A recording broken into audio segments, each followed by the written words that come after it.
بسم اللہ الرحمن الرحیم۔ حیات الصحابہ، صحابہ کرام کا اللہ کے راستے میں خرچ کرنا۔ عنوان: حضرت عبداللہ بن عمر رضی اللہ تعالیٰ کا کھانا کھلانا۔ حضرت محمد بن قیس رضی اللہ تعالیٰ کہتے ہیں، حضرت عبداللہ بن عمر رضی اللہ تعالیٰ صرف غریبوں کے ساتھ کھانا کھایا کرتے تھے، اور ان کا کھانا اکثر غریب لوگ ہی کھا جایا کرتے اور یہ بھوکے رہ جاتے۔ اس کی وجہ سے ان کا جسم کمزور ہو گیا تھا، تو ان کی بیوی نے ان کے لیے کھجوروں کا کوئی شربت تیار کیا۔ جب یہ کھانے سے فارغ ہو جاتے تو وہ ان کو یہ شربت پلا دیتی، اور حضرت ابوبکر بن حفص رضی اللہ تعالیٰ کہتے ہیں، حضرت عبداللہ بن عمر رضی اللہ تعالیٰ کھانا تب کھاتے جب ان کے دسترخوان پر کوئی یتیم ہوتا۔ حضرت حسین رضی اللہ تعالیٰ کہتے ہیں، حضرت ابن عمر رضی اللہ تعالیٰ جب بھی دوپہر کا یا رات کا کھانا کھاتے تو اپنے آس پاس کے یتیموں کو بلا لیتے۔ ایک دن دوپہر کا کھانا کھانے لگے تو ایک یتیم کو بلانے کے لیے آدمی بھیجا، لیکن وہ یتیم ملا نہیں، اس لیے یتیم کے بغیر کھانا شروع کر دیا۔ حضرت ابن عمر رضی اللہ تعالیٰ کے لیے میٹھے ستو تیار کیے جاتے تھے، جسے وہ کھانے کے بعد پیا کرتے تھے۔ چنانچہ وہ یتیم آ گیا اور یہ حضرات کھانے سے فارغ ہو چکے تھے۔ حضرت ابن عمر رضی اللہ تعالیٰ نے اپنے ہاتھ میں پینے کے لیے ستو کا پیالہ پکڑا ہوا تھا، تو وہ پیالہ اس یتیم کو دے دیا اور فرمایا، یہ لو، میرا خیال ہے تم نقصان میں نہیں رہے۔ حضرت میمونہ بن مہران رضی اللہ تعالیٰ کہتی ہیں، حضرت ابن عمر رضی اللہ تعالیٰ کی بیوی پر کچھ لوگ حضرت ابن عمر رضی اللہ تعالیٰ کے بارے میں ناراض ہوئے اور ان سے کہا کہ کیا تم ان بڑے میاں پر ترس نہیں کھاتی؟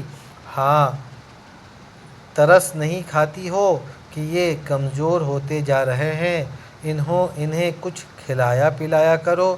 تو انہوں نے کہا، میں ان کا کیا کروں؟ جب بھی ہم ان کے لیے کھانا تیار کرتے ہیں تو وہ ضرور اور لوگوں کو بلا لیتے ہیں جو سارا کھانا کھا جاتے ہیں، یوں دوسروں کو کھلا دیتے ہیں، خود کھاتے نہیں۔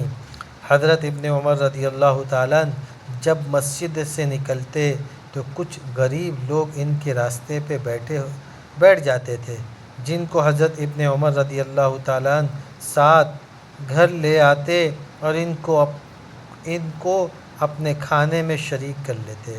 ان کی بیوی نے ان غریبوں کے پاس مستقل کھانا پہلے سے بھیج دیا اور ان سے بھیجا کہ تم یہ کھانا کھا لو اور چلے جاؤ، اور حضرت ابن عمر رضی اللہ تعالیٰ کے راستے میں نہ بیٹھو۔ حضرت ابن عمر رضی اللہ تعالیٰ مسجد سے گھر آ گئے، انہیں راستے میں کوئی غریب بیٹھا ہوا نہ ملا، تو فرمایا، فلاں اور فلاں کے پاس آدمی بھیجو تاکہ وہ کھانے کے لیے آ جائے۔ آدمی ان کو بلانے گئے، لیکن ان میں سے کوئی نہ آیا، کیونکہ ان کی بیوی نے ان غریبوں کو کھانے کے ساتھ یہ پیغام بھی بھیجا تھا کہ اگر تمہیں حضرت ابن عمر رضی اللہ تعالیٰ بلائے تو مت آنا۔ جب کوئی نہ آیا تو حضرت ابن عمر رضی اللہ تعالیٰ نے کہا، تم لوگ جاتے ہو کہ میں آج رات کھانا نہ کھاؤں؟ تم لوگ چاہتے ہو کہ میں آج رات کھانا نہ کھاؤں؟ چنانچہ اس رات کھانا نہ کھایا۔ حضرت ابو جعفر قاری رضی اللہ تعالیٰ کہتے ہیں، مجھے میرے مالک عبداللہ بن ایاس بن ابی ربیعہ المخزومی نے کہا، تم حضرت عبداللہ بن عمر رضی اللہ تعالیٰ کے ساتھ سفر میں جاؤ اور ان کی خدمت کرو۔ چنانچہ میں ان کے ساتھ سفر میں گیا۔ وہ جب بھی کسی چشمہ پر پڑاؤ ڈالتے تو چشمے والوں کو اپنے ساتھ کھانے کے لیے بلاتے، اور ان کے بڑے بیٹے بھی ان کے پاس آ کر کھانا کھاتے۔ تو کھانا کم اور آدمی زیادہ ہونے کی وجہ سے ہر آدمی کو 2 یا 3 لقمے ملتے تھے۔ چنانچہ جب جحفہ مقام پر بھی ان کا قیام ہوا تو وہاں کے لوگ بھی ان کے بلانے پر کھانے کے لیے آ گئے۔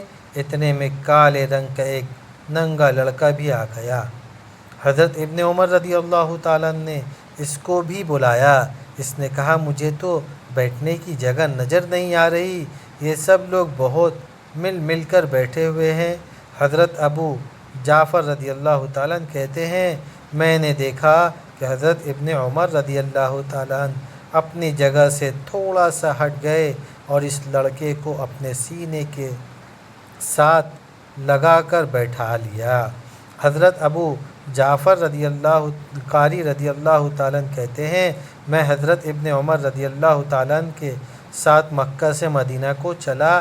ان کے پاس بہت بڑا پیالہ تھا جس میں ثرید تیار کیا جاتا تھا، پھر ان کے بیٹے، ان کے ساتھی اور جو بھی وہاں آ جاتا وہ سب اکٹھے ہو کر اس پیالے میں سے کھاتے، اور بعض دفعہ اتنے آدمی اکٹھے ہو جاتے کہ کچھ آدمیوں کو کھڑا ہو کر کھانا پڑتا۔ ان کے ساتھ ان کا ایک اونٹ تھا جس پر نبیذ، وہ پانی جس میں کھجور کا کچھ ڈھیر ڈال کر اسے میٹھا بنا لیا جاتا ہے، اور سادہ پانی سے بھرے ہوئے 2 مشکیزیں ہوتے تھے۔ کھانے کے بعد ہر آدمی کو ستو اور وہ میٹھا شربت سے بھرا ہوا ایک پیالہ ملتا جس کے پینے سے خوب اچھی طرح پیٹ بھر جاتا۔ حضرت معاون رضی اللہ تعالیٰ کہتے ہیں حضرت ابن عمر رضی اللہ تعالیٰ جب کھانا تیار کر لیتے اور ان کے پاس سے کوئی اچھی وضاقت والا آدمی گزرتا تو حضرت ابن عمر رضی اللہ تعالیٰ اسے نہ بلاتے، لیکن ان کے بیٹے یا بھتیجے اسے بلا لیتے، اور جب کوئی غریب آدمی گزرتا تو حضرت ابن عمر رضی اللہ تعالیٰ اسے بلا لیتے، لیکن ان کے بیٹے یا بھتیجے اسے نہ بلاتے۔ تو حضرت ابن عمر رضی اللہ تعالیٰ فرماتے ہیں جو کھانا کھانا